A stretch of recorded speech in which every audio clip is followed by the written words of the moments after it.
Vaniyambalam online ന്യൂസിലേക്ക് സ്വാഗതം.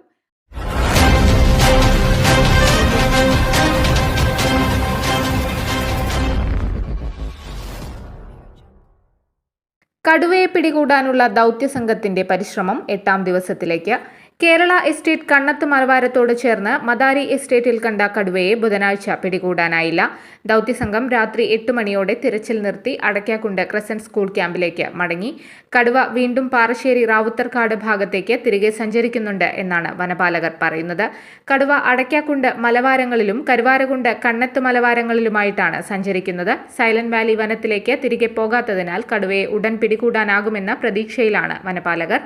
അതേസമയം കരുവാരകുണ്ട് മദാരി എസ്റ്റേറ്റിൽ കടുവയെ തൊട്ടടുത്ത് കണ്ടിട്ടും വെടിവെക്കാനാവാത്തതിനാൽ നാട്ടുകാർക്കിടയിൽ അമർഷം രൂപപ്പെട്ടിട്ടുണ്ട്. കരുവാരകുണ്ട് കാളികാവ് പഞ്ചായത്തുകളിലെ മലയോര പ്രദേശങ്ങളായ പോത്തൻകാട്, മദാരി എസ്റ്റേറ്റ്, കേരള എസ്റ്റേറ്റ്, മഞ്ഞൾപ്പാറ, അണ്ണൻകുണ്ട് മുതലായ മലയോര പ്രദേശങ്ങളിൽ കടുവയുടെ സാന്നിധ്യമുള്ളതിനാൽ പ്രദേശവാസികൾ രാത്രികാലങ്ങൾ പുറത്തിറങ്ങുന്നതും ജോലി ആവശ്യാർത്ഥം വെളുപ്പിന് മേഖലകളിൽ എത്തിപ്പെടുന്ന തൊഴിലാളികളും പ്രത്യേകം ശ്രദ്ധിക്കണമെന്ന് നിലമ്പൂർ ഫോറസ്റ്റ് സൗത്ത് വനം ഡിവിഷൻ എമർജൻസി കൺട്രോൾ യൂണിറ്റ് അറിയിച്ചു.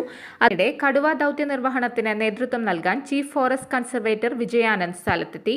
തിരച്ചിൽ ഊർജിതമാക്കുമെന്ന് അദ്ദേഹം അറിയിച്ചു. News bureau, Kalikavu.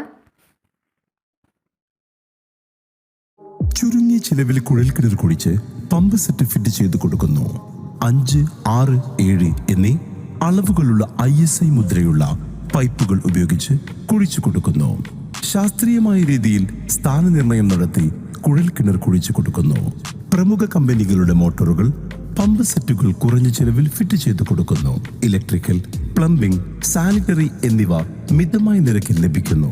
Medina borewells electrical, plumbing hardware, Perinthalmanna, Pandikkad, Koppam. Phone 7510 616 130 9846 424 518 9846 616 130.